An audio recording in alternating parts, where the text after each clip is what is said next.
Wonderful people, we are back here again with another Obonga news coming from the platform of Okute Daily Talk.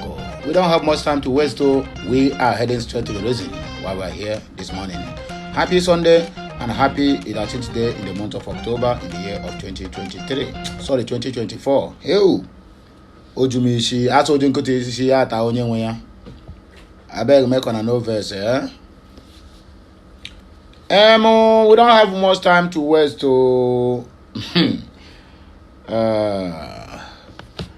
news I'm about to give you now, sounds like either good news or bad news or propaganda. I don't know what I will call it.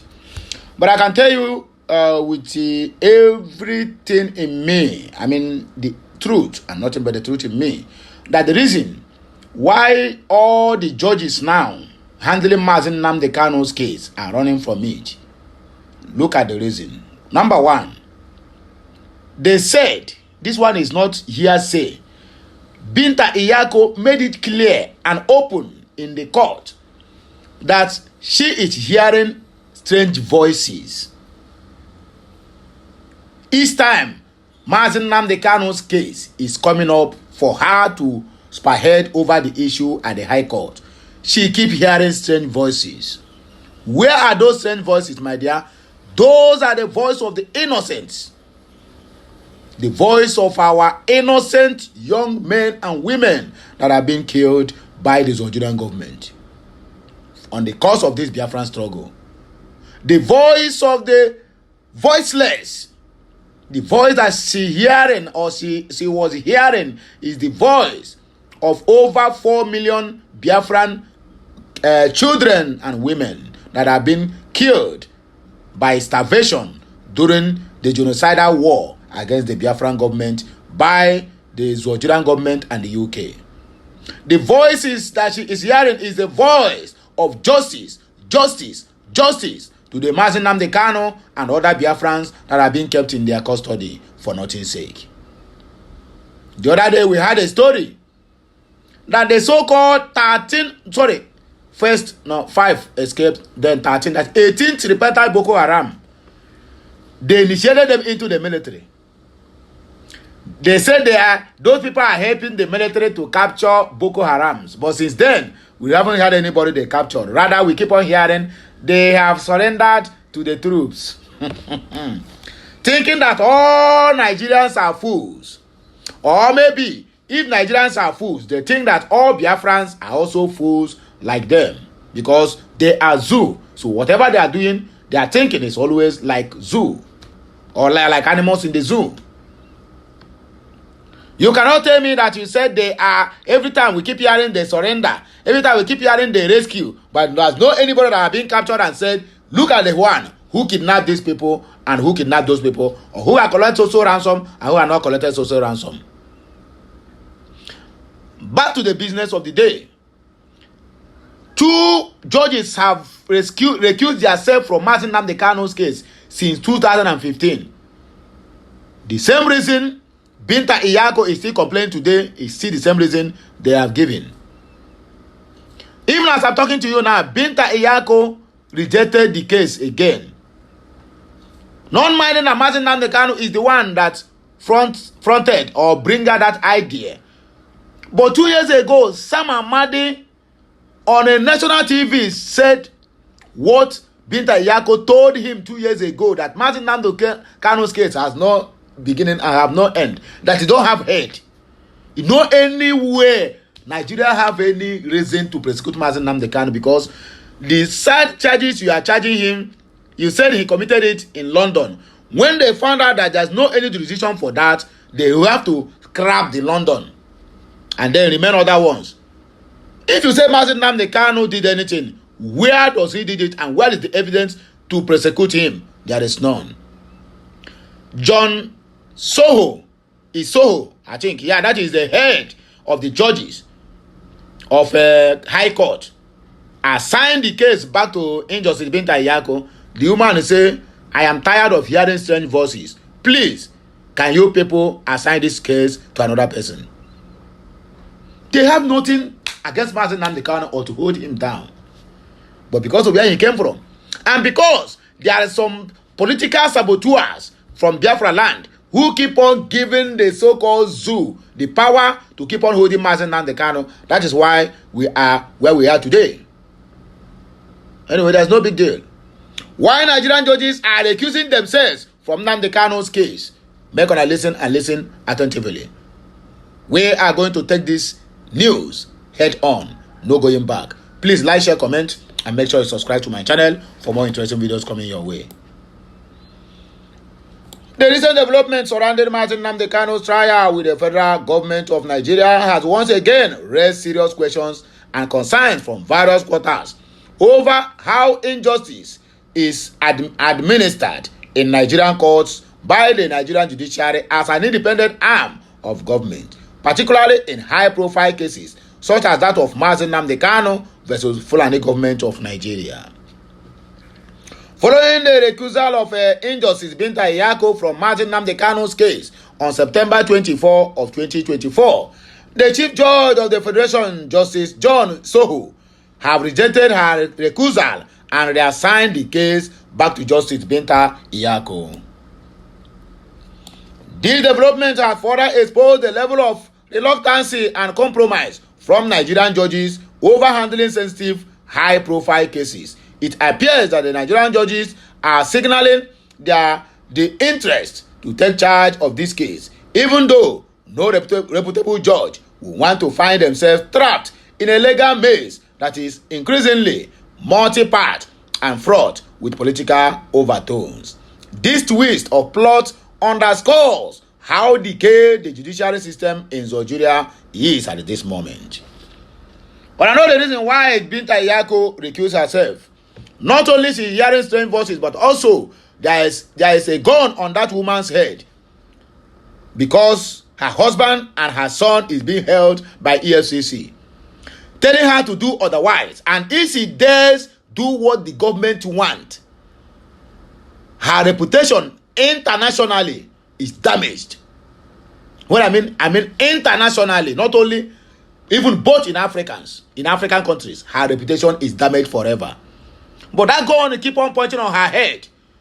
Jail Mazi Nnamdi Kanu, or they will jail her husband and her son. So she is now in between the devil and the deep blue sea. And she knows that she have no evidence to jail Mazi Nnamdi Kanu, but they are forcing her to do the otherwise.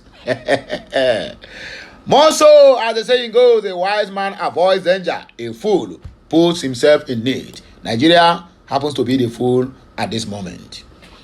Mazi Nnamdi Kanu, the leader of the indigenous people of Biafra, IPOB, have maintained his firm stance that he has no case to answer since his initial arrest in 2015. The Nigerian government has persistently sought ways to keep him incarcerated, whether through legal means or extrajudicial methods. Consequently, Kanu's call for self-determination and the Biafra cause has been met with brute and aggressive response from the government and the security forces, oftentimes violating his human rights. Yet, after nearly a decade of legal battles, it becomes obvious that no substantive evidence has been presented to support the frivolous charges brought against Nnamdi Kanu. Oh, one may wish to ask, why are judges refusing to stay on this case? They said no, they cannot. To state the first, recall that Injustice Binta Nyako in her recusal acknowledged the immense pressure weighing on her and the absence of confidence from Kanu himself. Additionally, two other judges had previously recused themselves, which indicates the difficulty and reluctance to preside over the case of Nnamdi Kanu. This pattern reveals a harsh reality. Kanu's case has become a hot potato. One that no judge wants to handle for fear of damaging his or her reputation or becoming ensnared in a political crossfire. The chief judge's refusal to accept justice or injustice Nyako's recusal only deepens the suspicion that the Nigerian government is determined to imprison Kanu by any means necessary. But the problem is who is willing to rule over the case. Probably to Nnamdi Kanu, Justice So's decision to return the case file to Nyako despite her clear attempts to distance herself, raises questions about motives behind the judiciary involvement in the case. This case has lingered since 2015, a testament to the government's inability to prove its claims and charges against citizens.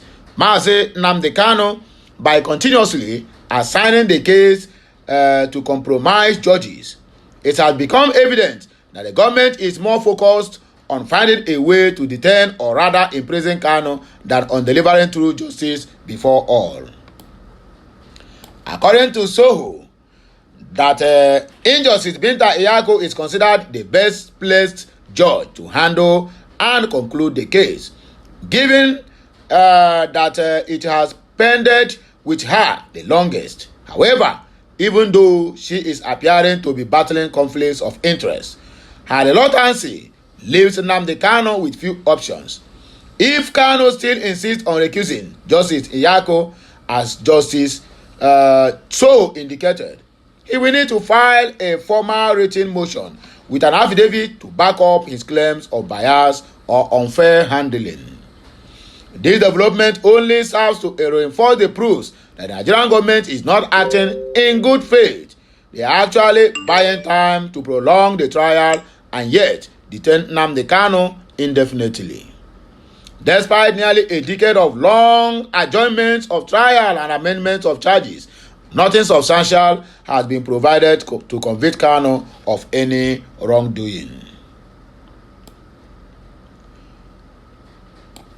It is conspicuous to note that the reluctance of multiple judges to stay and preside on the case stands as evidence that even within the judiciary, there is an understanding that this trial is more political than judicial. No reputable judge wants to be remembered for mishandling a case built on shaky foundations by continually returning the case to the reluctant judges. The judiciary is only damaging its credibility. If the government is sincere in its pursuit of justice, it should either provide tangible evidence against NNAMDI KANU or drop the case entirely. As the saying goes, when the fish rots, it starts from the head. The time has come for the so-called Nigerian government to reassess its actions before they jeopardize the very principles of justice they claim to uphold. The world is watching. Family Writers Press International. INEC describes as false and approving the claims of beaver smuggling in Edo State.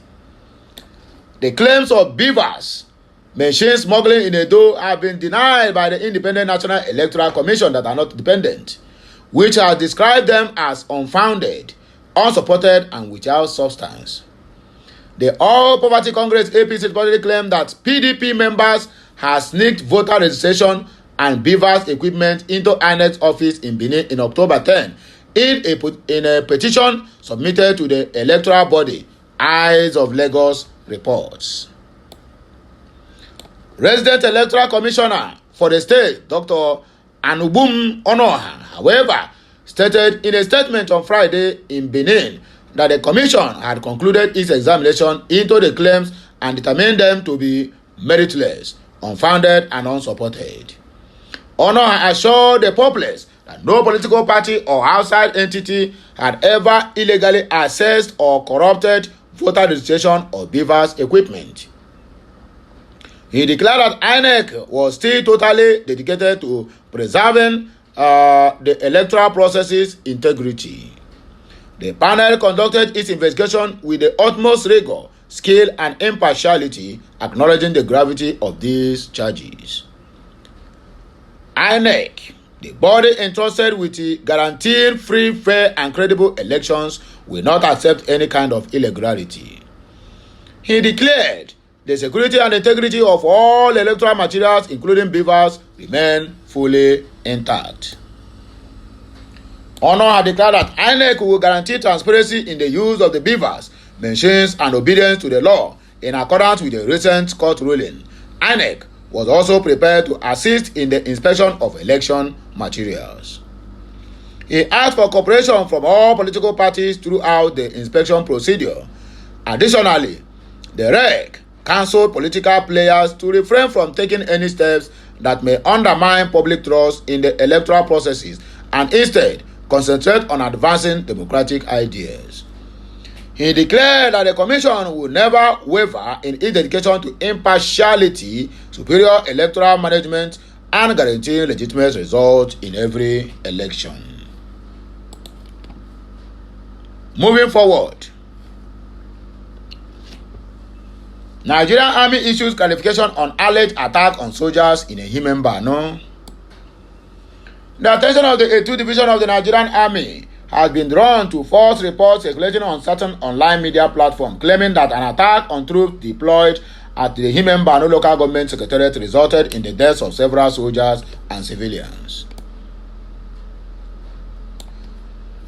These reports are baseless fabrications, a product of the imagination of the terrorists, IPOB and ESN elements and their sympathizers who aim to undermine the confidence of the people of Imo State and by extension the entire Southeast region. It is important to recall that October 3, 2023, the local government headquarters of Isialambano local government, built and maintained with public funds, was set ablaze and destroyed by the same IPOB and ESN criminal elements. A similar mandatless attempt was made at the Himen-Bano local government secretariat in the late hours of 8 October 2024. However, the swift and gallant response of the troops thwarted the criminals' efforts to breach the local government secretariat. The criminal elements who arrived in large numbers and fired sporadically from a distance were forced to retreat quickly in the face of the overwhelming firepower of the vigilant troops. During a follow-up operation conducted in the early hours of 9 October 2024, it was confirmed that the dissidents had suffered heavy casualties as evidenced by bloodstains on the Himen-Bano-Oragwa road. The public is ought to disregard the false information spread by the online publication. The Nigerian Army remains committed to protecting citizens and critical government infrastructure in Imo State and will continue to deal decisively with any criminal elements attempting to subvert the government. It is disheartening to witness the cowardly actions of these dissidents who burn down public buildings funded by taxpayers. Clearly, IPOB is not acting in the interest of the people but for selfish purposes. The A2 Division Headquarters encourages all residents of Imo State and the Southeast region to continue providing security agencies with valuable information to help eliminate these criminal elements. Residents are urged to call the toll-free line 193 and select option 2 to report suspicious activities. We reassure the good people of the Southeast that they can continue their daily activities without fear or intimidation from any group. Rest assured, the Nigerian Army will remain vigilant in its duty to protect the nation and its citizens. Adult cry. The last, but not the least, Honorable Jim Okolo to lead Nigeria delegates to observe U.S. presidential election. Nigeria to go to observe U.S. election.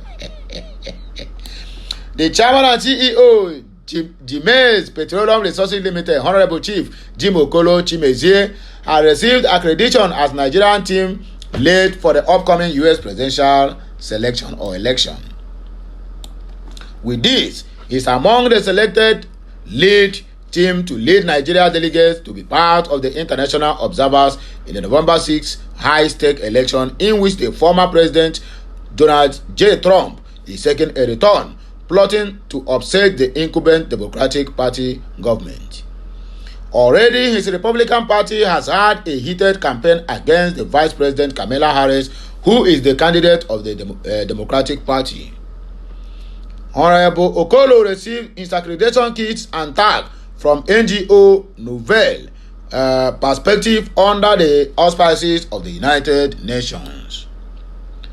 Abuja Press cited his accreditation number 16/US 2024.